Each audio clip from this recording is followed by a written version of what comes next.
Mickey Talks.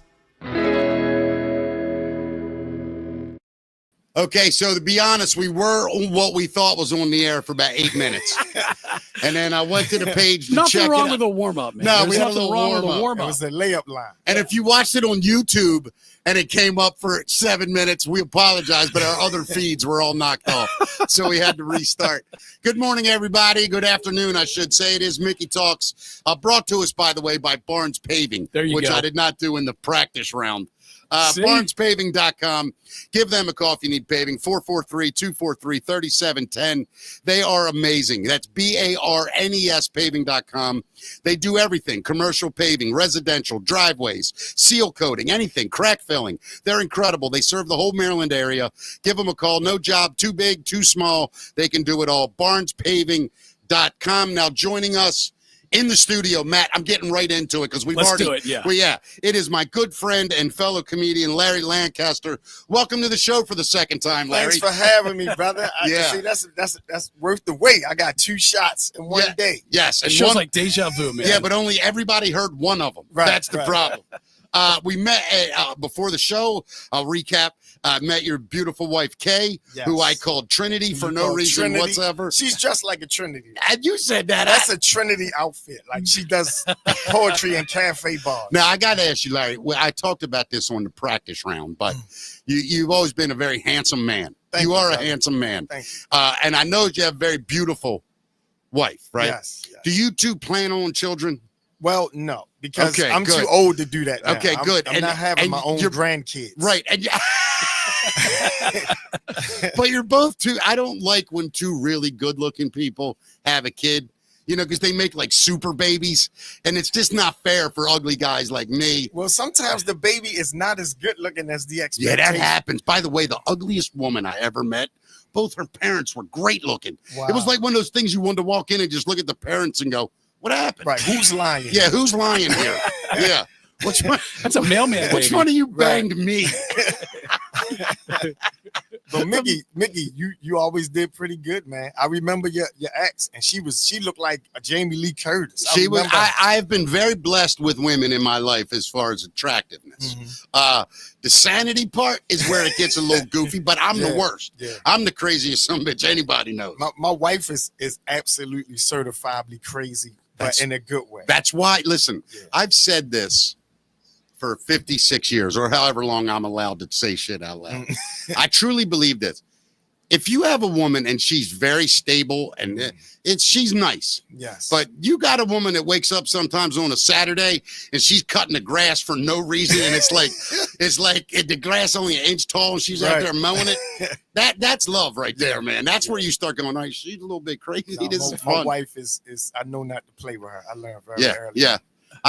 You know what else I think guys like you and I found, especially being performers, we kind of need a woman every now and then that just goes, yeah, you're great, but I wash your clothes. Don't forget, Right. I know who Yeah, you are, yeah. right? And she yeah. busts my balls all the time. We need it. We do need it. Yeah. We do. I do.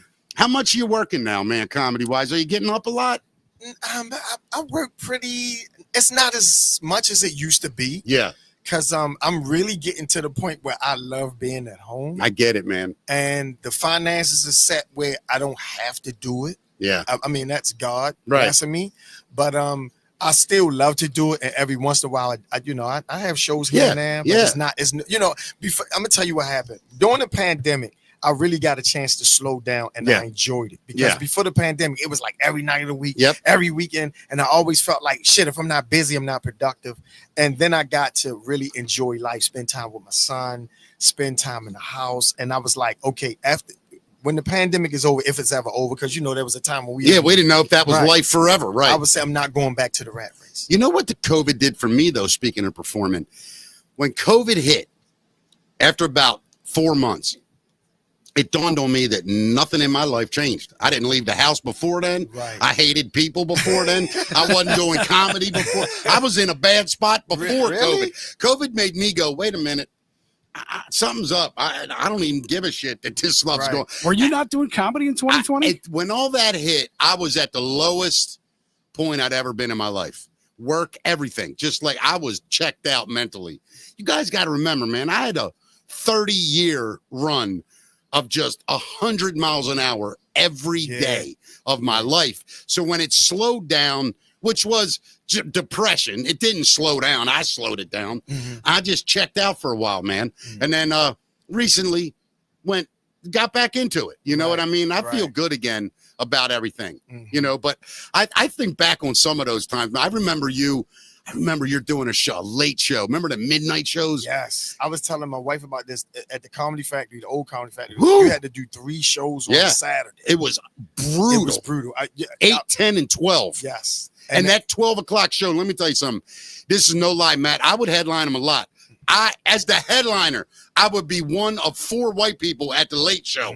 And it wasn't like the first 2 shows were great, mixed. It didn't matter. But that late show was when the real gangsters came out. And they had to be drunk by midnight too, right? I remember Larry on stage one night, though, and some guy came at you, like, not up physically, but like verbally. And Larry, because Larry was pretty, man. Don't get me wrong. But I knew Larry was the real deal. Like, you worked as a correctional. And when this dude started mouthing off, and then Larry come right back, and I'm in the back going, all right, I'm just telling you right now, if this goes down, I'm diving out the window. You know where the back door is, right? Both sides are going to kill me. They don't care, right? So but man, you handled that. What was crazy was that 10 people could go on stage and nobody would bother these guys. Right. And then when I came on stage, I guess I looked like an easy win. You know, right. I'm not a big guy. I'm fit, but I'm small. Right. I had the glasses on. So I guess people like, I could take this, you know? Yeah. So they would fuck with me all the time. And I would always have to handle the hecklers. And I would destroy it. And then some guys, that's what you got to get respect, I guess. Yeah. Some guys want to fight after that. Yeah. And then I have to and I'm pretty good at that too. So let's just keep it where it is. I remember one night in the lobby, somebody said something smart to you, and you just took your jacket off, and I was like, oh, this ain't good. And then the security came, but you didn't even think twice. No. I don't even know any other profession where you would have to fight for your job. Strippers. You know? Strippers, they fight all the time. Them bitches are crazy. Yeah, especially the big ones. Oh, woo. Are you still doing the correction officer stuff? No, man. How long has that been? I left that in like 07. No kidding. Yeah, I left that in like How long 07. did you do that? I did that for 13 years. I used to worry about you. Yeah, really? You were at the big joint, Yeah, right? I spent 3 years at the penitentiary. Right. And then I did 10 years at Baltimore County Detention Center. Yeah. And I was doing comedy moonlighting at night. Yeah. And then at some point I was like, yo, you're not really going to make it doing this job. Yeah. You got to give it up. You can't make it Not part-time. to mention, that can't be like a good precursor to a great comedy show on some nights. Well, actually, it is because some of the funniest people I've ever met, no doubt, worked in corrections because it's a coping mechanism. Like you get this very dark, crazy sense of humor, right? And then the inmates are funny as hell. Like you really had to be like these guys, like intentionally funny. Man, I remember this lady. She was telling me when she first started. She was an OG, so she kind of trained me. Yeah, short lady. Chocolate lady, real pretty chocolate lady, nice lady, but she had so cool. He can say that. If I said chocolate lady, you say it all the time. I never said chocolate lady. I love your bit on when you say you like black women. It's funny as shit, but we'll get back to that. Okay. Yeah. So anyway, the lady had a burn from her neck and her chest, and you can see it. Yeah. And she said, the inmate said, "Damn, I know that coochie good. That bitch melting." And she said she wanted to cry, right? But she said, these are the things that you got to get used to. Yeah, man. Because these guys, they got life, triple life. They don't care what they say to you. Yeah, that means nothing, man. Yeah. And what made you want to do it?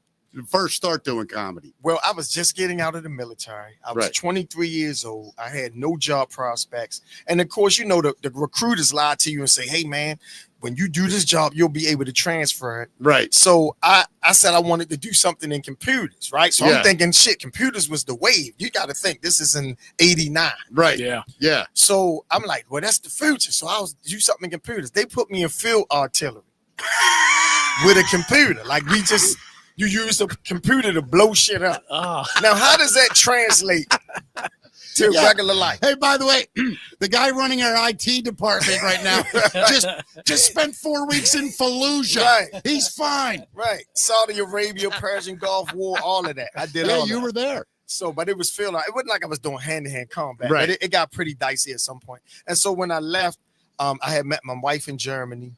Right.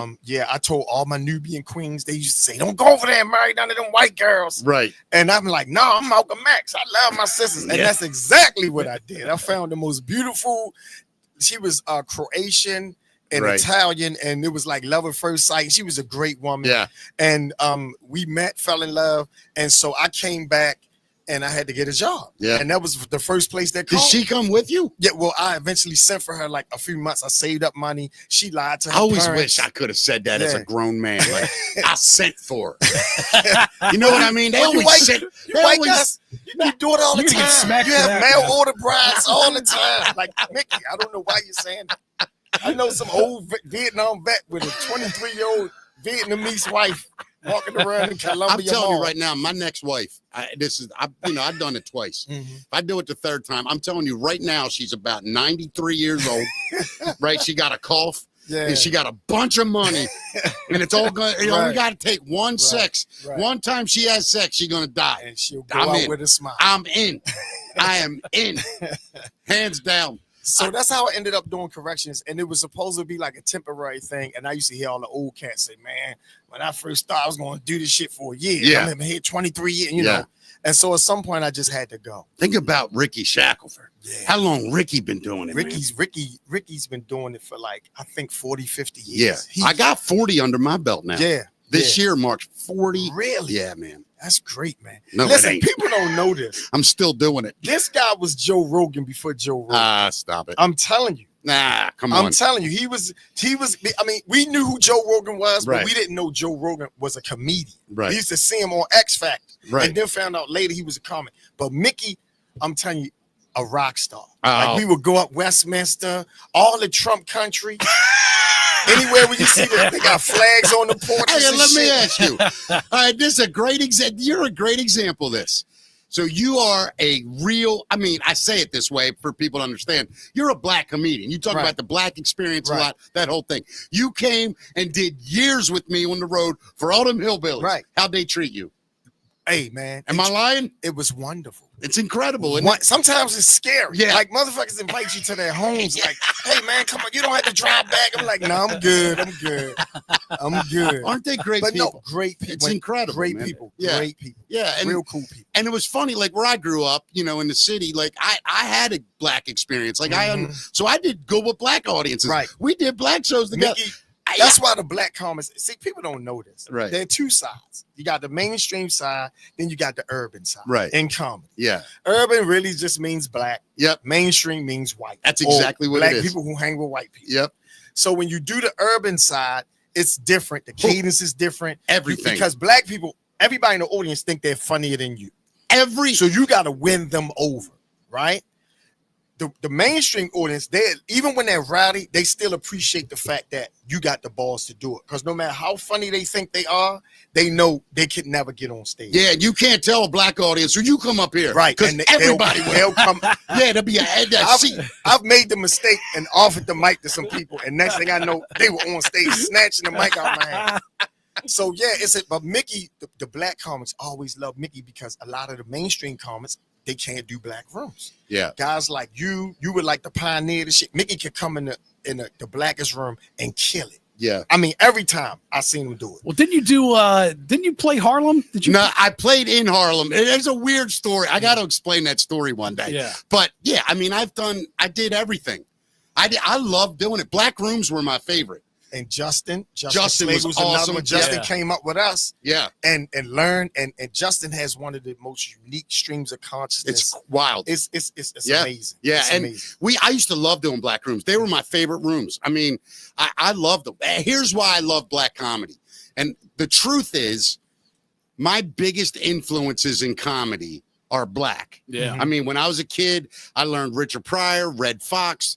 I learned Paul Mooney later, but like that stuff to me, just I don't know why, but it spoke to me in a weird way. You know, I've heard people do it with music. Like, you know, the first time I heard this artist, Right. and it might be a white guy or a black guy, it Right. doesn't matter. Right. The music or whatever hits you. Black comedy hit me, and I think it was the pain in black comedy. Now, is Eddie Murphy part of that? Yes, I Yeah, mean oh, Eddie Eddie Murphy Murphy. was. Oh Yeah, my yeah. God! Eddie Murphy was the first comedian to make comedy sexy.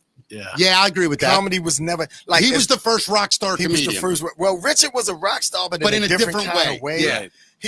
Richard wasn't sexy. Eddie made comedy cool. Yeah. Like you know, when you wore the leather leather suit suit. and you was like, y'all want to be cool like this guy. Yeah. So Eddie was the first guy to do that. And then for white comics, it was weird because then you had like Sam Kinison and Dice came out in the 80s, and they were like rock stars in a way. Right. So that's when comedy to me became amazing, because you could be a performer, an artist. Right. You could have an image. It wasn't just some dorky guy standing there with a microphone and a sweater. Right. Because we also grew up on the Tonight Show circuit. Because a lot of us, that's the first time we actually saw comedy on the Tonight Show. And of course, that was a different cadence. The guys wore suit and tie. Yeah. They were clean. They had a beginning, middle, and a setup, like punchline jokes. They had jokes. They didn't do social commentary to the degree. But then Lenny Bruce, who was the precursor to Richard Pryor, changed all that. He would just go up and talk.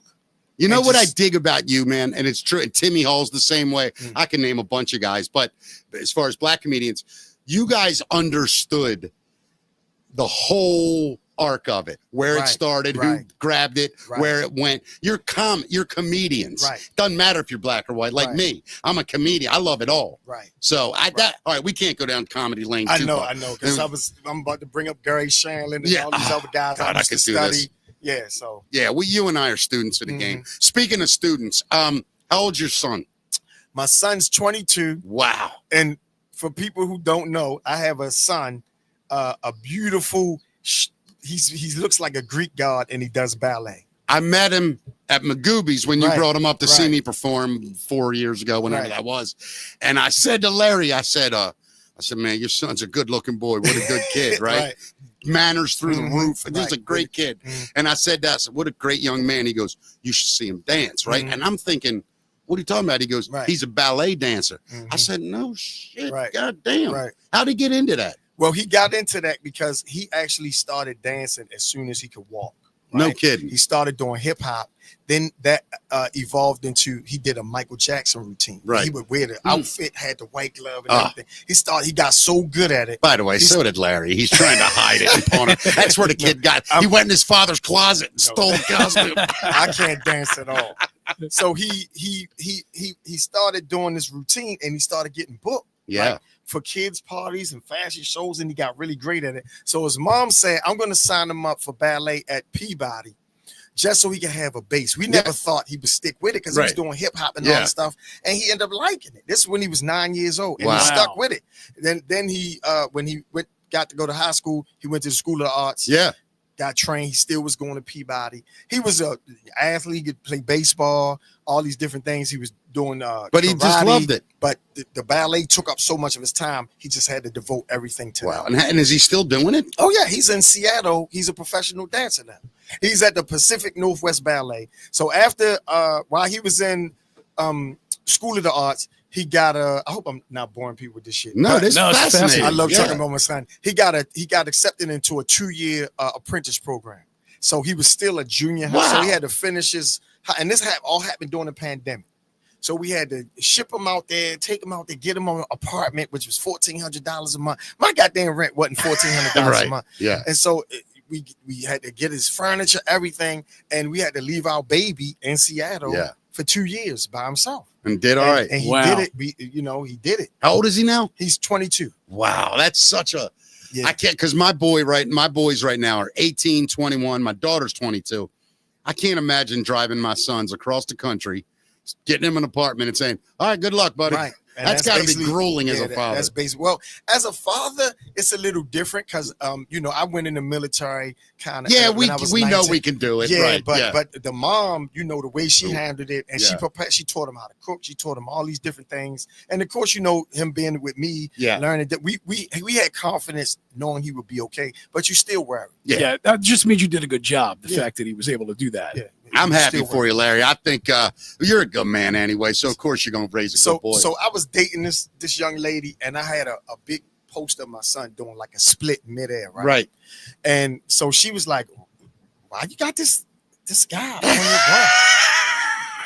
I'm like, she walks in, looks at Larry's got ballet dancers. She's trying to see if I'm gay, right? Right. And so I said, "That's my son," and she was like, immediately. So how does it feel to be raising a young gay black male? And I was like, first of all, he's not gay, right? Wow. And I had to clear that up for her. But one day I was riding with my son, and I told him, I said, listen, if you were gay, you know I would still love you. Right. Yeah. And he looked at me and was like, why you felt the need to say that? I said, I just felt compelled to say it. Because you've been ballet dancing. You're a goddamn ballet dancer. You spend a lot of time on your toes. Like, you never know. Goddamn. You're not playing ball, but you're the manager of the basketball team. It's good you gave him that you gave him that door, that opportunity to talk. I'm not gonna lie. And when Bub comes in, my son, I call him Bub. When he comes in again, I'll tell the story. He was young, and he was just he was a very, very, like, I don't know. I don't know the right word, because I actually wish I was more like him. He's just a very kind soul. And when you're used to being an asshole as a man and hanging out with nothing but assholes, and then you meet a really good, kind, peaceful person, you're like, he's gay. Yeah. No way, that guy ain't gay. Right? And it's your own son. And I remember I said to him, hey, buddy, if you're gay, I don't care, man. I love you. You dress really well. Right. Buddy. And so he looked at me and he's like, what? And I'm like, never mind. And I'm just saying, like, I definitely understand that, because my son grew up, you shelter your kids. Of course. So I'm from the project. So when I would go back to visit my grandmother, who at the time was still living there. Yeah. And I would take him with me, and then he would see the kids out playing. Can I go play with them? I'm like, nah. They pit bulls. You a show poodle. Let's just. Now, is your mom still alive? No. This is with my mom's passed, my dad passed, and my grandmother just passed. Larry, I'm sorry, man. The woman who raised me. Yeah, I remember you talking about her. Yeah. So I'm sorry, it's buddy. just me, man. We getting up. Not in just age. you. You got Trinity. Yeah, but Trinity's here, of course. And shout out to my wife, because she really helped me get through, because I really thought it would be a lot rougher time when my grandmother passed, but she really helped me get through it. Yeah, it's weird. They say, the woman that raises you, whether it's your mother or grandma, that's the first true love of your life. And then I realized when I had a daughter, that's the last true love. Yeah. You know what I mean? Like that honest, where you just, but it sounds like you might have married your last true love. Yeah, no, that's my dog right there. I'm so happy for you. My dog. And I'm happy for you too, Kay, because he's a good man. I really like Larry. All right, Larry, we got a new segment on the show. We want you to jump in it. By the way, you have any shows coming up you want to promote? Actually, we have a open mic that we do every Tuesday. Where? At the House of Chiefs, 4306 York Road. It's a nice venue. Is that in the city? 4603. You said 4306. Oh, you did. I'm sorry. I said it's 4603 York Road, and it's called the House of Chiefs. And we do an open mic. All artists are welcome. Like whatever your is it a black room? No. Not everybody coming in? Yeah, everybody. Good. I'm like we Tuesdays? had Sean Savoy. He brought up Matt Charlie, and all the guys came. So I mean, Tuesday it is black nights? people there, but right. Yeah. Oh, then I'm not coming. Yeah. No, I'm kidding. So Tuesday nights? Tuesday nights at 7. Perfect. Yeah. I'll get off here on a Tuesday. Yeah. I'm coming. And it's a great one. And then May the 3rd and May the 4th, I'll be performing with my wife, because my wife's a singer. You're a singer? An amazing vocalist, yeah. No kidding. We're going to have her. I didn't know that. Your ass wouldn't be here. She'd be here. I mean, she's the star. Really? She's the star, yeah. I'm Jay-Z. That's Beyonce. Yeah. Yeah. And so we're starting to perform together, and we do weddings, bar mitzvahs, all this kind of stuff. It's cool to actually work so with you do comedy and host it. Right. And then I bring her up. I got to get me a talented woman. Yeah. Everybody works in the house, man. That's the way to do it. Yeah, I'm trying to get my kids learn how to carry microphones or something. They're worthless would help me. And I take our daughter, and we have she's 15. She'll be 16 in July.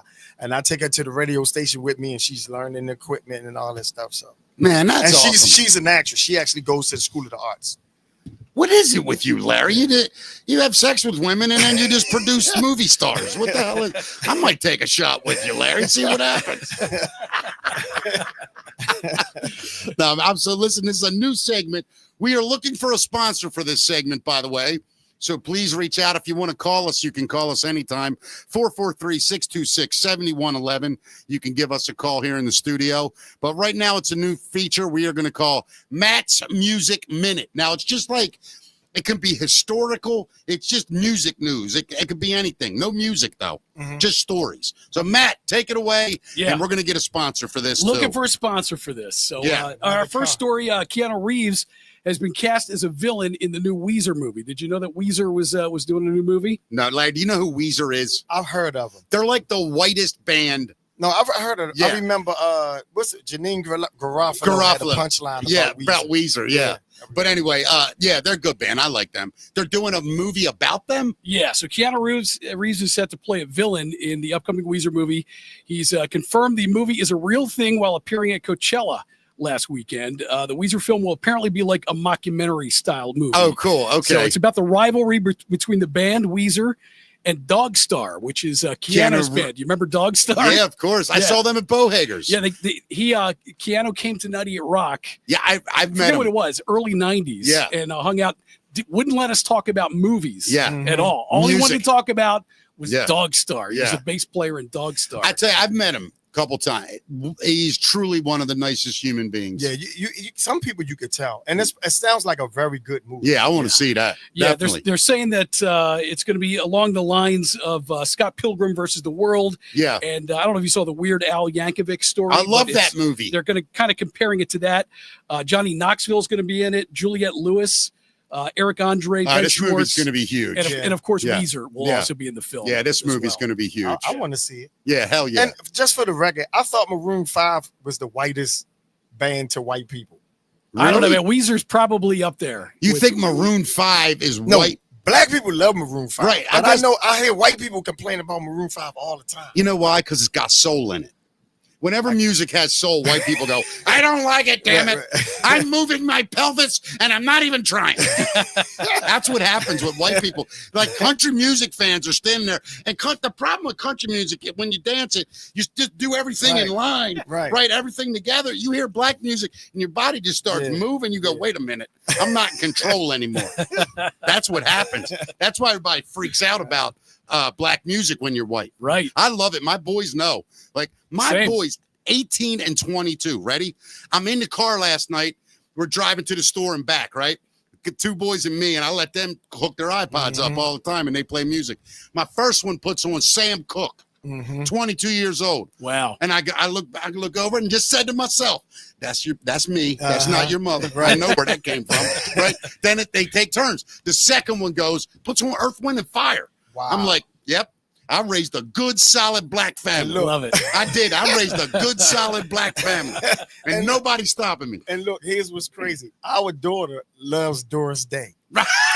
Well, what a voice, right. though, man. She loves Doris Day.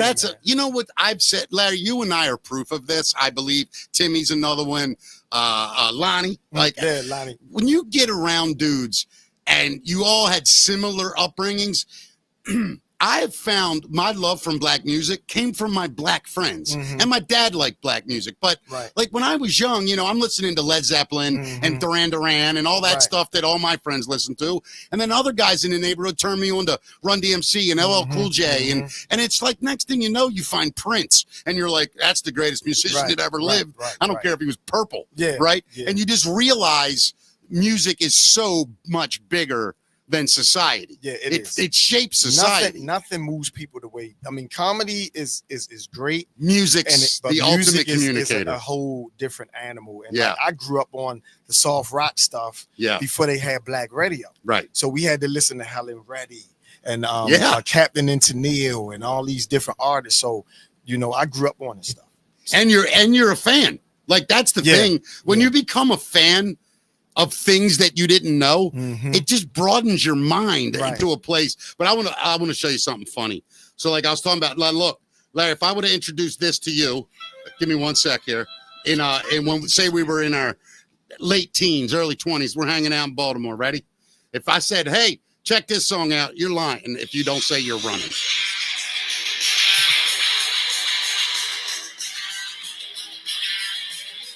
I like the guitar, though. Yeah. Don't get us kicked off YouTube. I'm going to play it for 7 seconds. All right, that's enough. But we actually like some rock and roll. Yeah. Yeah.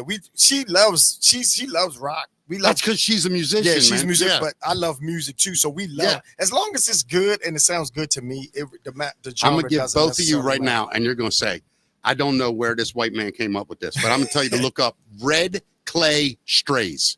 You've been preaching about those guys. It's the greatest combination of country, soul, R&B. Like it is this guy. It's like Elvis meets. Sam, you got to hear it. It just, and the song is, I forget the big song, Wonder Why, I think it's called. I'll text it to you. Okay.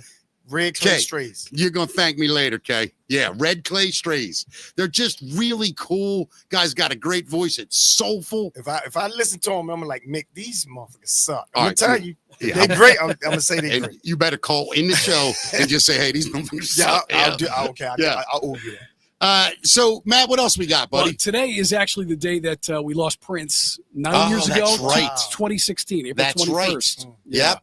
So, Wow. I have said this. I will say this. I will continue to say this. In my lifetime, I have never seen, heard a more talented musical human being than Prince. I'm sure there's people that will argue with me, Right. but I still stand on it. Are you a Prince fan? Oh, yes, most definitely. Yeah. Kay, you a Prince fan? I mean, find it hard for you to say you love music and don't appreciate Prince. I know Right. people that do it. I don't trust them. I won't let them watch my kids. Yeah. If you know what I mean? Like, if you don't like Prince, there's he's something going on with you. Amazing. Yeah. What else we got, Matt? So let me ask you before I get into this next story. What is the most embarrassing thing that's happened to you on stage? Because Jelly Roll just told us about his most embarrassing thing. What did he say? Jelly Roll once pooped himself on stage, is what he said. He always gives a great interview. He's honest, never afraid to share. But maybe this time he shared a little bit too much. He and Luke Bryan were on the Jennifer Hudson show, and she asked him a question: what's the most embarrassing thing that's ever happened to you on stage while performing? And before Luke could say a word, Jelly said, "I pooped myself one time. I did. I'm sorry. I was confident it was all air. It was not." Wow. Yeah. I'll tell you, the most embarrassing thing I ever did one time, I actually pooped in Jelly Roll's pants. It was horrible. He was so pissed off at me. No, I'm kidding. I think the most embarrassing thing I've ever done on stage, I mean, I went full nude one time. Really? Yeah. I got on a lady one time. This is at the factory, bro. And late show on a Saturday. One of the few places you can pull And I said something. I felt bad. I hope after it was a late show. she came at me pretty hard, right? Yeah. And I made fun of her for being a big girl. And I felt bad, right? And then she said, "Yeah, you hurt my feelings." And I was like, "Well, you hurt mine." And then I go, "Look, will this make you feel better?" And I took my shirt off. Didn't Everybody make laughed. anybody feel better. And then I took my pants down. I'm in my boxers, and everybody's laughing. And I go, "You know what? I'll just destroy myself all the way." I took my boxers off, grabbed my clothes, put my hands over my head, and went, "Good night, everybody."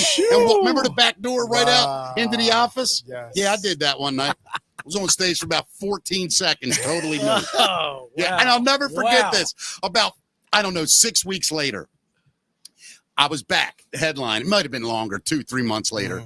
And I'm in the lobby for the early show. And these two very beautiful women walk up the steps. And they get to the top, and they look over, and I'm at the bar, and they see me. And then the one looks at the other one and goes, "Oh, my God, it's the nude comedian." And I was like, that's not going to be my moniker my whole career. Yeah, the nude comedian. Unbelievable. Yeah, I did that. How about you? What's the most embarrassing? Man, I'm like, I can't follow these stories. Have you ever, let me ask you this. Have you ever started a bit and just forgot it halfway through? That, like, I've done that. This just happened recently. That's because you're 79 years Yeah, old. 79. Yeah. So I started doing edibles, right? Yeah. Oh, And I spent my whole life avoiding drugs. right. Me too. Till recently. Never smoked weed, all of that. Let me guess. You met a musician and she turned you on to how to live life comfortably. That happened during the pandemic because I was like, no one bored had out of your mind. Bored out of my mind. Right. I started with like drinking the infused lemonade, then it moved up to the the gummies. Yeah. And I got so high. She said, "You were up there."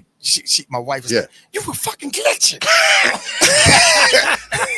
I was trying to remember the plan. I got through it, but it was clear. Like, So what happened was, it felt like I was on stage for 45 minutes. I was supposed to do 45.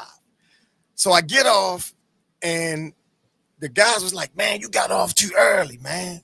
Do you know Tracy Wiggs? This guy from DC. No, I don't know. I don't really know a lot of DC So comics. Wiggs he's not a comic, he's a promoter. Yeah. So Wiggs talk to you like a pimp. He be like, "Look here, lover. You ain't do all your time, shawty." I said, "Man, I did 45 minutes." He's like, nah, little ignorant. 7. This is how he talk to you. Nah, little ignorant. You gotta go on. He say, no, I mean, I'm gonna go on there and squash it. I say, look, I'll go back up there and do the rest of my time. Yeah. Now the host is closing out. Right. I go back. I say, I whispered. I said, bring me back up. Right. So he brings me. I never thought I would have the balls to do this because once you get on stage, that's it. Yeah. So I go back up and I do what? Another 30. Another 30 minutes. What was it? It was tough enough. Like his bit. Yeah. He thought he was over and done with. That in itself was tough enough. Like the crowd was kind of weird. Yeah, they were kind of weird. And then you kept going. And then you kept going. Then I went back up there and finished. And it was even better the next time. Yeah. I guess I was more cognizant and I focused. Or more high. Yeah. Well, said, I don't care. I guess they sobered me up. I don't know what happened. Is that the only time you've ever performed high? No. I can't do it. No. But I'm going to do it. I'm going to advertise the show because it's legal now. Right. I'm going to get really high. And I'm going to walk on stage and see what happens.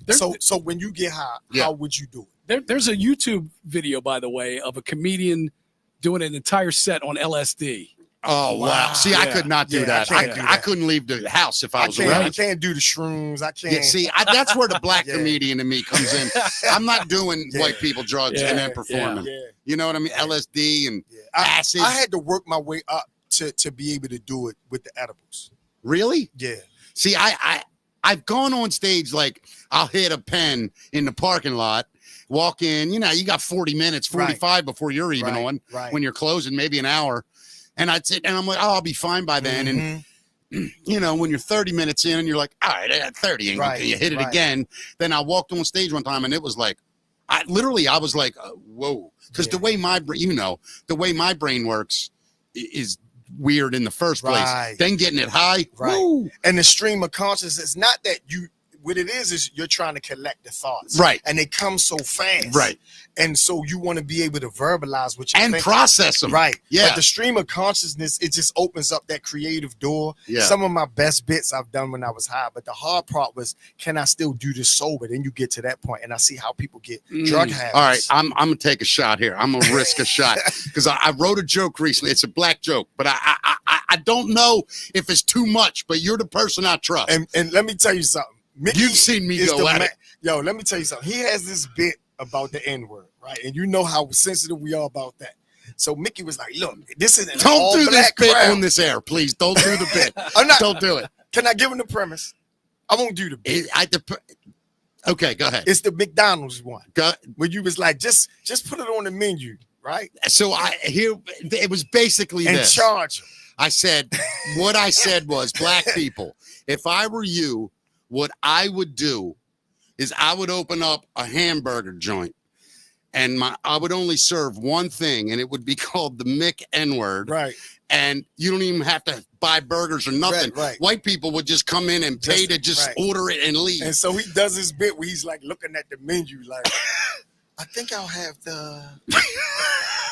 Is it okay for me to say this? For me to order it? It's hilarious. And then my second favorite bit is the African American. Yeah, that bit's pretty solid. Where he was like, "Your car, you think?" And he says this in a room full. That's how you know the joke is great, because people do these kind of jokes in all white rooms, but no, when you do it in front of black people and they not rushing the stage, then you got something. Yeah. So he was like, "You're talking about you African American. Let a rhinoceros run down."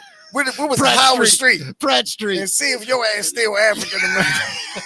I love doing stuff. But here's the new bit. I said, as I'm gotten older now, I'm reflecting on life. And one of the things I never really realized was, people talk about black fathers. I just want to say, I think black fathers are amazing. I mean, the neighborhood I grew up, like, black fathers never left the house. I mean, I guess I never seen one. So that's the joke. Right? It's can I get away with it? You think so? Sure. All right. Well, sure. It's wrong, isn't it? See? Listen, I've been wrong my whole life, gang. But as long as it's funny. The problem is if it's offensive and not funny. Yeah, that's when you're hurting. Then you got people. two issues. Yeah. So anyway. That's guts, man. I mean, it just takes guts for you to do that. You know what I truly Never believe? crossed your mind once that you'd have to run out the door? I will swear on this statement that the one thing about black comedy that I learned at a very young age, if you're speaking from experience, black audiences understand. Mhm. If you're speaking from ignorance and just trying to say something, Right. it's like don't even try. They have a I call it white art. They have white art. We call it discernment. Right? Okay. So it's like as long as because I do a lot of gay jokes and I do them while gay people sitting right there. Yeah, me too. And now I've had gay people get offended, but they were the gay people with the agenda. Yeah. Just regular, ordinary gay people, they don't mind. Everybody They wants think to be as long included. as it's not coming from a mean-spirited place. Bingo. Right. People can sense when it's a mean joke. Right. And so they're more likely to rock with you if they know it's not coming from a mean place. Always. Oh, I firmly believe that. I've never said one thing on stage about anything, black, gay, whatever it is, where I was trying to hurt someone. What's the point of that? Right. Right. If I want to do that, I'll just go out in the street and get in fights. Right. I'm going to get my ass whooped, but that's what I would do. I've always just tried to make people laugh at ourselves because we're all idiots when you think about it. Yeah. Right. Except Larry and Kay. They're amazing. Hey, what up? We got any other music story? That's wrapping up Music Matt Minute. All right, the Matt Music Minute. There you go. Brought to us by, well, today it's Barnes Your Name Paving. Here. Yeah, Your Name Here. And we do want to thank Barnes Paving, our big sponsor, who's been amazing to us. Matt, listen, before we get into That's the Facts, Matt. Yeah. Larry, the Tuesday night open mic show you have. Any other shows coming up? Also, the May 4th, I'm at Magooby's early show for what is it? I think it's 5 o'clock. Okay. And then May 11th, Magooby's at 11. Nice, dude. I'm gonna try to come out to one of that. What's the date? May 4th and May 11th. Okay, May 4th, May 11th. Got it. You're probably working, man. I know. I got to check. But if not, I'm coming, man, because you've come to see me, and I always appreciate that, man. Yeah. Matter of fact, I want to get some of your lineup so I can bring the wife and we can come. Yeah, definitely. Oh, you got to do the show with me. Okay. Get on the show. I don't know if I can afford your good-looking ass. I'm a phone Yeah, call but you're away, expensive, man. You're expensive. I'm not as expensive as you. Yeah, you are. You're more valuable. I'll tell you that. I just con people into giving me a bunch of money. Mickey prices, baby. No, stop it. We're going to do that. But right now, let's do it. This is our version of the news, Larry. This is called That's the Facts, Matt. What do we got, buddy? Brought to you by Barnes Paving today. Yes. Thank you, Barnes Paving. BARNES paving.com. Give them a call, 443-243-3710. No job too big, too small. They can do everything from patches to residential driveways to full site work. They're amazing. BARNES paving.com or 443-243-3710. Matt. We'll start with our biggest story of the day, I think, and a sad story. Pope Francis has died, of course. Yeah. The Vatican announced Francis died today, Easter Monday, at the age of 88. He was the first Jesuit pope and the first from the Americas, the first from the Southern Hemisphere, and the first pope from outside Europe since the 8th century. The passing of Pope Francis means it's time to choose a new pontiff, and with that comes plenty of speculation. While any baptized Roman Catholic male can technically be elected as pontiff. Did you know that, Mick? Yeah, anybody can, but the Could Cardinals. be the new pope. Yes, but the Cardinals have to approve it. Right. Yes, they must be chosen by the College of Cardinals. It's been that way since the 14th century. There are currently 17 cardinals in the United States. Italy, by comparison, has 51. Cardinals under the age of 80 vote by secret ballot until a candidate gets 2/3 the vote. Yeah, now there was a movie that came out this year that I was all excited about called Conclave. Oh, wow. Right, because I love religious history. Mm-hmm. You know what I mean? And I was raised Catholic. I'm not really anymore, but you know what I mean. Anyway, this movie was great. Like, I loved it. And in the end, they did a Hollywood thing on me. Really? And, yeah, because here's what happened. They had to elect a new pope, right? So they all get together and they start meeting, and it's political, dude. And it's just the Cardinals in this room, and they're making teams, and they end up electing this person they didn't know, and it turns out it was like a trans person. What? Yeah, it was so, like, to me, like, I didn't care, but it was like, we know that would never happen. Right. Like, what are they thinking? Like, it's just like, I don't know. I loved all the movie. They like redid the Vatican. It was an incredible movie. Just a weird ending. Didn't make sense. We know that would never happen. Yeah. But the black churches, let me ask you, you guys don't have like a head reverend, do you? No. There's just like each church has the boss. Yeah. Right. Yeah, it's no pope. It's no big. Yeah. Yeah. The rest of Christianity's like that. For real. All other Christianity, there's no head guy. Yeah. You know, the Pope has a coach. It's the coach. It's all politics. Yeah, that's all politics. But I want to wish the Pope, well, he was a good Pope as far as Pope goes. Yeah, it's relatively speaking. Yeah, he was a good Pope. He tried to open the doors some advancements Right. in society. And not just transfer people. I believe they're burying him, though. This is kind of neat. Instead of at the Basilica, where most of the popes are buried, it's don't tell me, Saint Mary the not Messenger, but it's another M. It's Saint Mary Major. Major, and it's like, and he's getting buried in the ground, and he just wants his tombstone to say. Is it? Did they say that? Is it just Francis? His Latin name of Francis. I don't know. But yeah, that's the church where he would go, and one of the oldest churches in Rome. Yeah. And the one he would visit for prayer before trips abroad is what he said. Yeah, it's a very, very old church, but it's like it's a church of the people. It's not like a big kind of church. I mean, it is, but it's a church of the people. He was considered a pope of the people, too. Yeah, very much so. Him and John Paul II. Yeah. Very progressive as far as popes go. Absolutely. Right. As far as popes go, he was Elton John. Yeah, you know what I mean? He was on the forefront of knocking doors down. Yeah. Now, this next one I'm worried about, Larry, because this next pope, if the right guy wins, it's good. But if the wrong section gets in, that's when we go back to like nobody allowed in the church but Opus Dei and crazy. That's what I hope doesn't happen. Yeah, well, they're going to put the nails in their own coffin if they do that. Yeah, of course they will. Yeah, I think they should elect a gay pope. Has there been an openly gay priest yet? Probably. Right. Well, we'll never know. Right. They're not. They open a lot of things, but they're not. All right, openly stop, gay. Larry. Moving on, you funny son of a bitch. All right, what else we got, Matt? That's hilarious. While he passed away on Easter Monday, it was nice till he waited. Yeah. Because it's Jesus' weekend. Even though you're the Pope, you didn't want to upstage him. Friday, Saturday, and Sunday, you can't step in. Right. He dies Friday. Right. They bury him Saturday, Sunday. By the way, I got a new bit about how Jesus is the ultimate gangster. I ain't impressed with Tupac and Biggie no more. Because when they died, they got killed and buried. Right. Jesus got killed and he just left. Like, that's the most OG thing I ever heard. They shot him and he just disappeared. That's badass to me. That is bad. I think Jesus was a lot more radical than people. Oh God, yeah. Because the stuff he was doing, you could lose your life for at the time. He did for sure. Right. Whether you believe he was God or a man, but he had a nice long run. Yeah, he did. I read passages about where they said they were gambling in the church. He came in, knocked the tables over. Yeah, in the temple. Do that being a meek mouth. Well, what happened was with that, what the temple was, they were trading in it. He was selling items, and he walked in the temple on Passover and just started knocking the shit to get out of my father's house. Right. That's gangster. Yeah, hell yeah. I love it. So I'm big question. that. Big question over Easter weekend is the Easter bunny a he or a she? Oh my neither? God. What did you guys think? If you had to guess, like how did you picture I've always, maybe I'm progressive. Yeah. I've always called the Easter bunny they them. Really? Yeah, no, never. What are you talking about?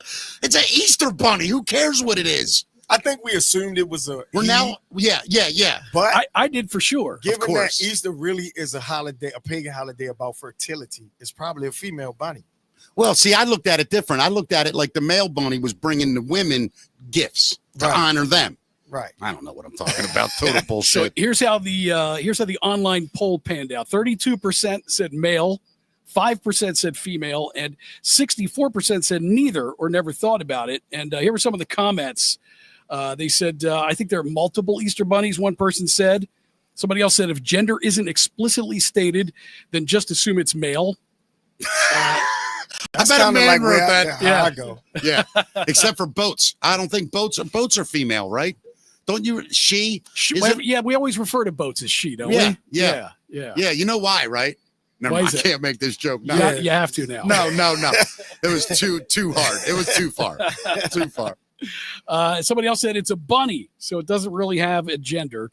And then somebody else said, where do eggs come from? Because rabbits don't lay eggs. Somebody said everybody knows only female bunnies lay eggs. But much to your point, Larry, somebody said that, this isn't a reproductive thing. It's like a bunny handing out eggs, right? Yeah, right. I don't even care, though. Like, the fact that that's a story I know, right? bothers me.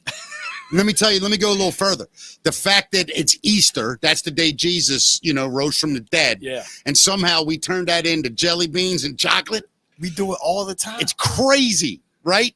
It's like when you think about what the holiday is, it's literally one of the most vicious moments in human history. and here's a chocolate with caramel in it. Enjoy your day, kid. Right.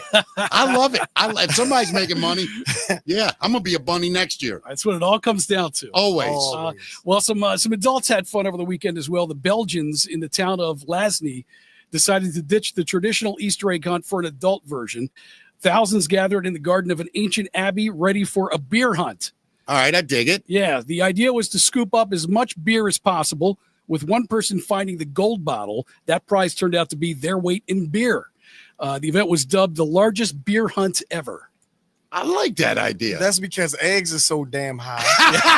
Right. People ain't playing with no. Hey, it's cheaper to have beer. Adults, right?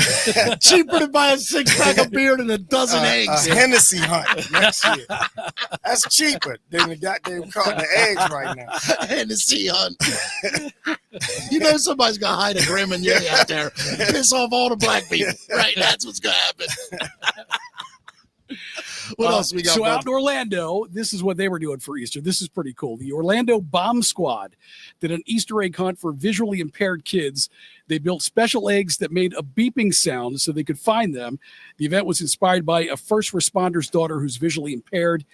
Children of all ages attended the event, enjoying the inclusive Easter egg scavenger hunt. So let me ask you this: Larry, did you guys do an Easter egg hunt at the jail?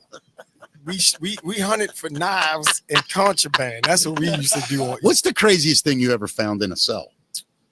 Don't tell me like a dead body or something. You ever? Hey, by the way, do you ever see somebody get killed in jail? Yeah, a guy hung himself, and we had to cut him down. You were in there, like in the cell. We were doing count. No, I'm saying you went in the cell and that dude was. And we cut him. Yeah, we had to go get him and take him down. I never forget. The guy had gotten 50 years. He come back from court. Big white guy. Yeah. And he hung himself. And the way he did it, because you can't like hang yourself the way they traditionally do. Yeah. So he he braided up his pillowcase, tied it around his neck, wrapped it around the window, and just let his weight drop. So he really was trying to kill himself, because at any point he could have just stood up. So he just choked himself out. Basically, yeah. Damn, that's commitment. We had to hold him up, because you know his weight. Yeah. Cut the rope off, and my partner kind of froze. You know, he was just standing there, and I was like, "Yo, come on, man, snap out of it." You know, and we had to get the guy, and then you got to take him, give him CPR until the medics come. But we don't do. We had these little pumps. Yeah, the pumps. Yeah, to put over the mouth. Pump, and we did that till the nurses came. But he was dead because his eyes were glazed, or they were purple. We knew he was dead. You guys are not paid enough. No doubt. But I've seen some crazy stuff, man. I can't imagine. That'll be another show. That'll be another show. Hey, by the way, is there any place that online people can hear Kay sing? Sure. They can follow our page. They can go to the Real Lancasters. We got a great page where we do. We'll put that in our note. What is it? I'll put it in the chat room right now. Yeah, the Real Lancasters. I'll do that right now. Is it .com? Is it what's it on? It's IG, Instagram. Oh, okay. The Real Lancasters, because there are a lot of fake Lancasters out there. Yeah, like Bert, that son of a bitch. No, what's crazy is when you go try to get a name, you'd be surprised how many people have your name, even though you think it's uncommon. Happened to us. Mickey talks. Yeah. When I find that mouse, I'm gonna choke the shit out of that little rodent. But how many Mickey Caccellis are there, though? None. So you're like Irish Italian, right? Yeah, Italian Irish. Yep. Right. Yeah. And the older I get, the more Irish and less Italian. That's what I've learned. You can see it. Yeah, trust me, I know. It's crazy. You got anything else, Matt? What do we got, bud? Yeah, Archer Aviation partners with United Airlines to develop electric air taxis. I wonder if this is something you would even consider hopping on. If this is a pilotless plane, is that what it is? No, this piloted. So air taxis are in the works at United Airlines. They're partnering up for a taxi network in New York City. Passengers will be taken from Manhattan. I think the idea is, it takes many people in New York City 90 minutes to go 15 miles to get to the airport. So they've got these air taxis, which are kind of the cross between like a plane and a drone. They've got propellers on them, and they can get you there very quickly, powered by 12 electric motors and propellers for a ride quieter than helicopters. It can take off vertically like a helicopter. No fuel costs, or it's just charging, and no pricing announced yet. But Archer promises it will be competitive with ground transportation. I heard somebody say that it would be like $3 to $4 per passenger per mile. So like maybe $70. Yeah. One of the things I always thought, I think Manhattan has one now, but just one, is like a monorail. You like overhead. Mhm. You know, the big like ski lift things. Yeah. You just run it right up Broadway or whatever, and it just stops every 6 blocks, and maybe it stops 40 feet above the street, and there's a platform and either an elevator or some steps. Just get rid of all that I don't get it. I don't know. Yeah, a lot of the real progressive Asian countries have stuff like that too. That I'm talking about? Yeah. But remember, we thought we'd be in spaceships by now. Yeah, we are, but they won't let us This is do it. kind of Jetsons, you know? Yeah, This is kind of Jetsons, Jetsons. Yes, Right, yeah. right, yeah. That's what's going to start it, and then we'll all have planes, and cars will be a thing. That's a scary thought, man. Yeah, I'll it never. is. Yeah, I'm telling you right It now. is. I'm afraid of people driving cars. Imagine them on like their own little airplanes. Because you have know? accidents in the sky now. Yeah, Yeah, but I right. will say this. I do think the sky would be safer than the roads, because the roads sort of force us to be around each other and have to intersect.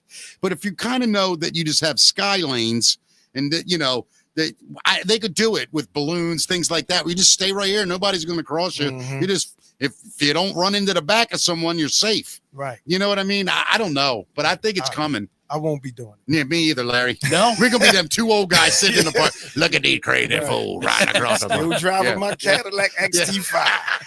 I'll be in the back. Slow down, goddamn. Larry Slow will be here in 2 hours.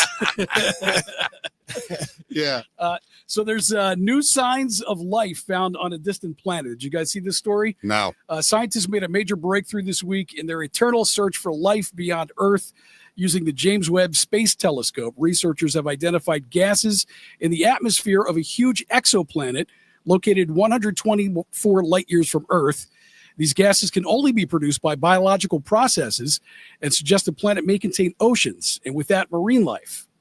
Wow. I mean, I do think, sadly, none of us on this planet now will see it. Mm-hmm.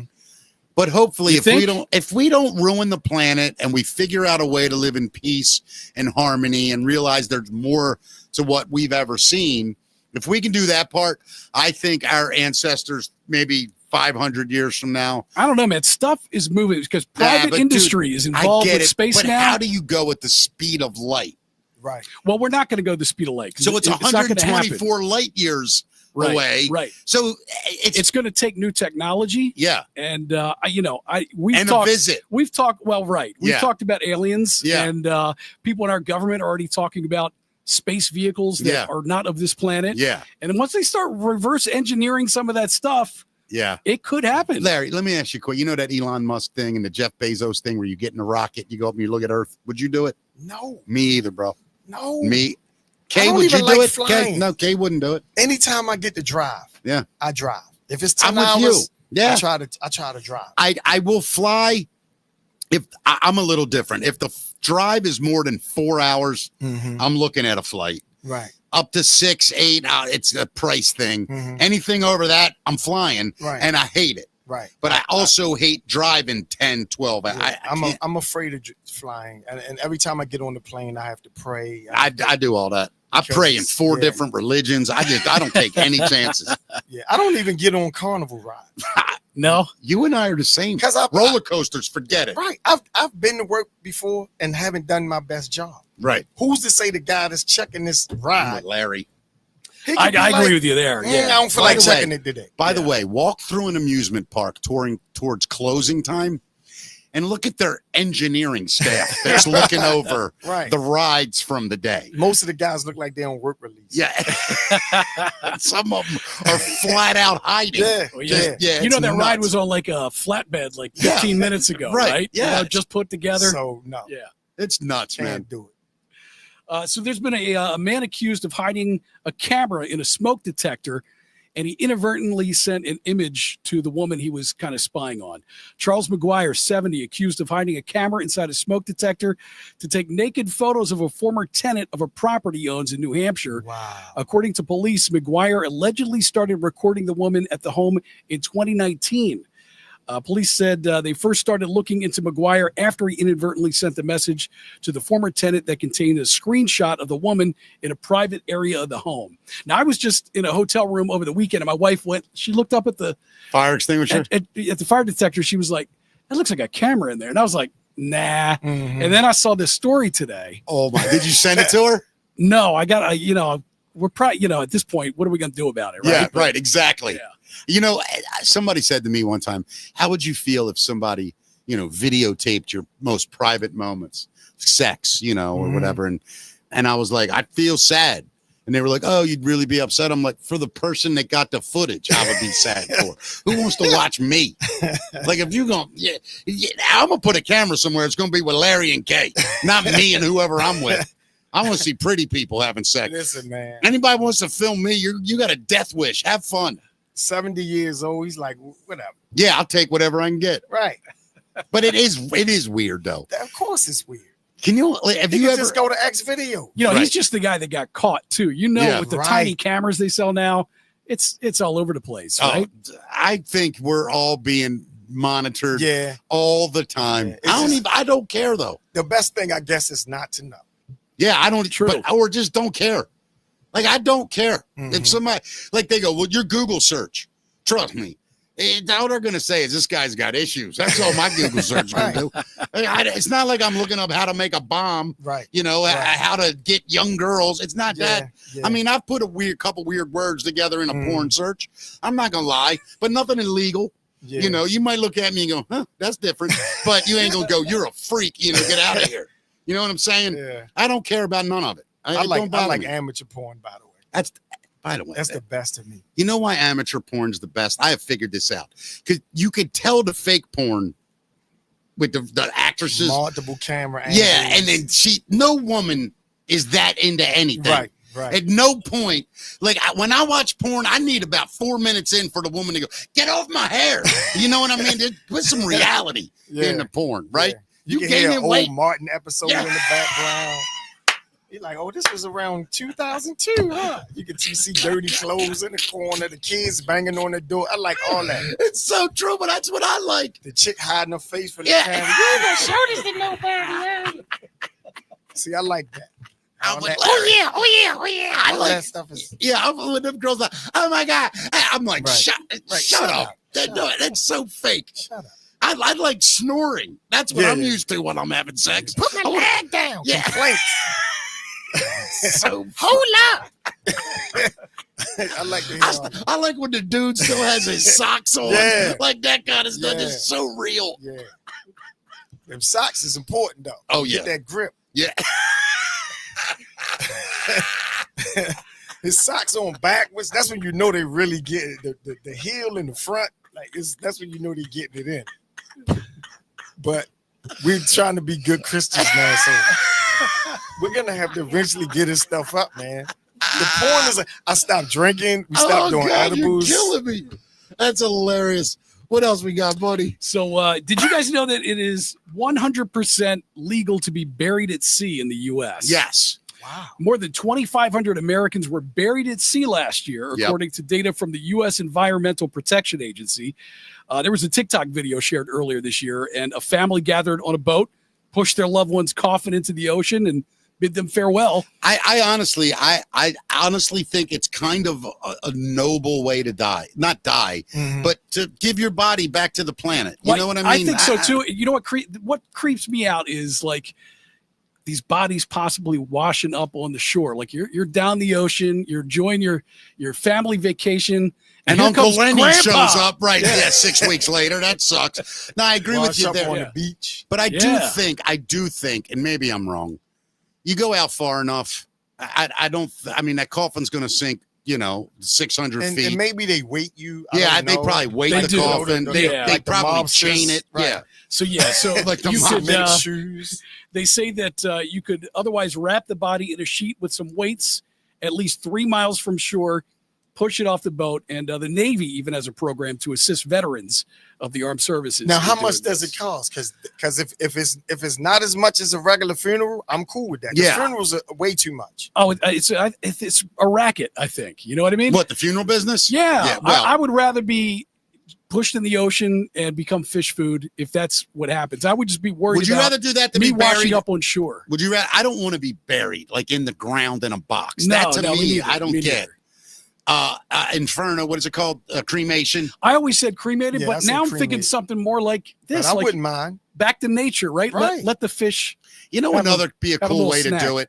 like be buried at a graveyard, but on top. Like, just don't dig a hole. Just leave me right there by my tombstone, and then my skeleton will just let the animals and the bird eat me, and then just leave my skeleton in place, and then they'll have my name above it. Right? Probably some health rules against that. Yeah, probably. I think I would, now that I know you can really do the ocean, I don't know if I'm also freaked out by the ocean. Yeah, I am too, but I'm You're gonna be dead at that though. point. Yeah, I think. It's not like I'm worried about drowning, Mick. Yeah. What I thought about being like a helicopter over a volcano. Yeah. Just drop me down. Let me go. That would be great. Right in the volcano. Just, just incinerate immediately. Or to be just like shot off into the sun, like fired into the I don't want to go into out space. to the universe. Nah, that freaks me out. Yeah. But I like going in a volcano would be fun. I always thought too it might be neat. You know them machines that like crush the cars up real small? Yeah. Just stick me in one of them and just it's all gone. Spend all that money, thousands of dollars. Right. Yeah. A coffin, like a cheap one, is about $5,000. Yeah. That's a used Altima. Dude, Right. And mom, not to mention just all those chemicals you pay for, they pump into you to preserve you for what? For like a day. So, I feel so like people can look at you. My coffin shouldn't cost no more than the bed I slept in for the rest of my life. that makes the average perfect bed is sense. about $300 to $500. Why should a coffin cost any more than that? Yeah. Put me out with bulk trash. Yeah, bulk trash. Yeah, I like that. Yeah. I wouldn't even mind, like, you know, what would you do with ashes, though? Say your family did decide to cremate you, and Kay say, okay, where you want me to spread you? Where would you go? I would say Drew Hill Park. Really? Is that where you grew up? Were you over that side? No. I told you I'm from the projects. There were no parks. Where were you? I bought a house not too far from there. Okay. But what project were you in? Were you next Douglas? You were in Flag. I was born in Flag House, and I was raised in Douglas, and I used to hang in Lafayette every day. Okay. Get out now. I forgot that about you, man. So it's like, and your grandmother made sure you made it out too. Rest her soul, man. My mom did too. My mom was a fighter. She taught me how to fight, man. That's awesome. Because I wasn't a fighter. Right. I was a nice kid. Yeah. And I had to learn to defend yourself. Yeah. Right. No doubt. What else we got, Matt? Anything? So men are hat fishing on dating apps. I don't know if you heard of hat fishing. That's funny. We know what is? I don't. Yeah, so insecurities, judgment, and superficial left swiping have forced some men on dating apps to resort to what's now being called hat fishing. Guys are posting pictures of themselves in hats and hoodies to avoid calling attention to their thinning hairlines or straight up baldness. Yeah, this is a big thing in the black community. Hats. Is that right? Hat fishing. Yeah, okay. Most times you see black guys with hats all the time. You take the hat off, they'll have another one on under it. Really? Rather than to show that hair. Now, I don't get this because this isn't funny. Black men look way better bald than white men. True. Why? If I was a black man and I went bald, I'd be okay. But it's that transition phase. Yeah. Before they can just let it go. Yeah. It's like the father from Good Times look for a while. Yeah. Your hairline look like a Wu-Tang symbol. And instead of just cutting it all off, it's like eventually some guys make that transition and cut it all off. Yeah. Guys hang on like to when Jordan went bald, he looked because Jordan had hair for a little bit. Yeah. Right. And then he just said, screw it, and it was went like, why would you even have hair? Yeah, if I could pull it off, but if I shave I just look like I have leukemia. Exactly. You know, yeah, people be like, anything. Davis is sick. Yeah, what's wrong with Mickey? But there are some white guys, like if you watch UFC, they're pulling the bald head thing off. Yeah, there's some Chuck guys. Liddell does a pretty good job of it. I think Dana White looks all right bald. Yeah, he, for he sure. He looks just like Andrew from a Google. Yeah, he does. But one of the things that I find with white guys especially, what I think makes it look weird is how white our head is under our head because it don't get sun. Yeah. Right. And the black guys look better because it's got color on it. Right. So even Indian dudes, I seen some Indian dudes bald. Really? Yeah. This guy that owns a shop up. I ain't gonna say where it is. What kind of Indian? Like from India. Okay. What you mean? I didn't mean Native American. Okay. No. I don't think I've ever seen a bald Native American. Right. That's some hair grown They had people. their hair yeah. forever. Yeah, they're amazing. But this Indian dude looks cool. And I think it's the color. Right. Yeah, I think it is like that white dome. Yeah, it's like a green, like a real lime green. It's color weird. When you first cut it off. Yeah, it's weird. Like Matt, if you shaved your head, you're gonna look really white from the scalp back. Right. Oh yeah, I would look like you said. I would look like a cancer patient. It'd look like a honeydew for a while. Yeah, until you definitely. got some sun on it. Yep. And getting the sun on the top of your head ain't no joke. Yeah. Because through my hair, I've been sunburned. Yeah. That's the Irish part. Yeah, way You Irish. look like you're sunburned from this light if this show went too long. I know. I'm lucky though. Like for a white guy, I got decent color. Yeah. Yeah, I got a little bit of olive in me. What's that? Right. The Italian in you, That's right? Yeah, it's the Italian. Yeah. I like to think it's the black, but whatever. What a guy, anything else, Matt? We could do. We got a story about scientists discovering a new color. If you want to get into that, or we can save it. It's up to you. There's a new color? Yeah, new color. Larry, we got somebody else to hate. I ain't even know. We can all join forces. It's not a person. It's an actual color. I apologize. Yeah. I'm kidding. I knew it. You meant. Go ahead. So scientists claim to have discovered a new color no one has ever seen before. It's a team of scientists. Their research follows an experiment in which researchers in the U.S. had laser pulses fired into their eyes. And by stimulating specific cells in the retina, the participants claim to have witnessed a blue-green color. Matt, you got that a dark scientists screen. are calling Olo. Okay, Sorry, there buddy. we go. Yeah, sorry. Thank you. No problem. Go ahead. Yeah, the new color they've dubbed Olo, O-L-O.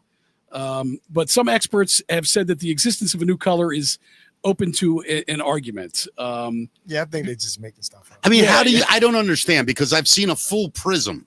Yeah. And a prism apparently has every color Well, possible. We can't see every color. Right, though. of You course. know that, right? Of course. The human eye Yeah. can't process some things. But like, was it already an existing color? We just never saw it? Yeah. So Okay. color is like perception of wavelengths of Right, light. right. You know what I mean? Yes. So we can't see all that with our eyes, but this color is you're only able to see it if your eyes are being stimulated with this laser. So these participants, to verify the color observed during the experiment, each participant adjusted a controllable color dial until it matched Olo. Some experts, however, say that the new perceived color is a matter of interpretation. So basically, we won't be seeing this on Fashion Week anytime soon. We're not going to see it. No, I don't Probably think. not. Yeah, Kim K ain't gonna have a new Olo outfit. A Olo outfit. Yeah, A holo outfit. yeah, Olo outfit. Yeah. By the way, where do you fall? I got a question. Where do you fall on the Kanye thing? Is he out of the club for black people? Did he go over the edge? I think Kanye is a brilliant person, Without a doubt. musically. Yeah, without a doubt. I think he has a lot of knowledge on certain things, but I think the fact that he has these mental episodes, it does him a disservice. Yeah. And I think he got caught up in that Hollywood stuff, and I think he did some things that he regrets. Yeah. And I think he's going to spend a lifetime trying to make up for those things. Yeah, I do too, and it's a shame. Yeah, It's a real shame. because I grew up with mental illness. My mom had Me too. mental I illness, got it. and she was For real. Yeah, I mean, I'm Yeah. bipolar. I'm Right. all of it. and so you have these episodes, and if someone catch you doing that episode, it could kind of unravel everything you've ever done and said. Yeah, but Larry, look, I'm bipolar. I'm crazy. And people around me know it.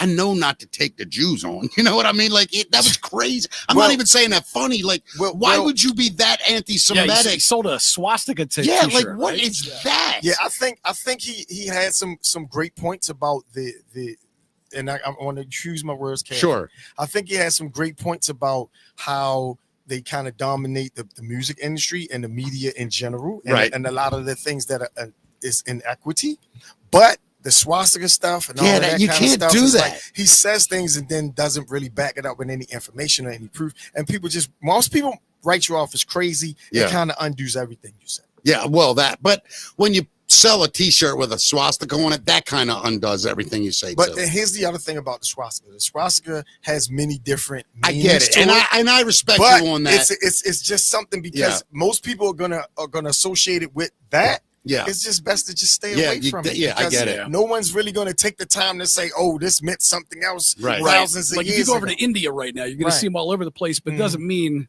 the Right. same thing that it means. Yeah, here in it's like when America. Michael Jordan grew that little Hitler mustache. Remember, everybody flipped out on him, and he let it grow back. Right? Yeah, He did. it's some things it's not Yeah, worth like the squeeze. You know how badass you got to be to ruin a hairstyle? Yeah. Hitler ruined that mustache. Yeah. Charlie Yeah, Chaplin. Charlie had it. Chaplin was the only person that could get away. Think with about it. Charlie Chaplin was like the funniest man Mhm. in the world. Yeah. And he had that. Right. Then Hitler did it. And Never then saw it again. Right. Well, Crazy. Well, how about people named Adolf? I mean, you rarely see that, right? Yeah. You know the name. They have a famous basketball coach in an arena called Adolph Rupp. Really? Okay. From Kentucky. Wow, look at you bringing the basketball knowledge to two white guys under 5'7", have no idea what you're talking about. What else we got, bud? That is the facts, Matt. Awesome, Matt. Brought to us by Barnes Paving. Larry Lancaster, K. Go to check out The Real Lancasters on Instagram. Larry, it is always a pleasure hanging out with you. Joy, man. And Kay, I would love to have. I'm serious. I will talk to Larry. We'll get you up here and do your music. You guys come in together, Kay. I'd love it. Larry, always a pleasure. I love you. Glad you're back, man. Thank you, buddy. I'm glad you're well. And thank you for doing this for me, man. Awesome. I really appreciate it. If you ever hear the name Larry Lancaster in the comedy club, folks, do yourself a favor. He is hilarious. He's a true Baltimore kid, and I love him to death. Matt, we will be back tomorrow. Let's tell people to subscribe to the new YouTube channel because we're going to eventually be there. Yep. We're on all the platforms, by the way. We're on everything now. You can find this show everywhere. Apple, Amazon, wherever you consume podcasts, we're there now. Yeah. You can find us, and make sure you subscribe to YouTube. And share this if you're on it. Share this. Everybody, thank you. Tomorrow, great guitar player from town, an insane singer, phenomenal man, Scott Spivey will be here. He's funny, super talented. Can't wait to have him. Everybody else, remember, just be nice to each other. Try to tell a joke every now and then and smile through your day. It's a great way to live. I love you guys. We'll see you tomorrow at 5 p.m. Facebook Live, always, every day, Monday through Friday. See you guys. Thank you.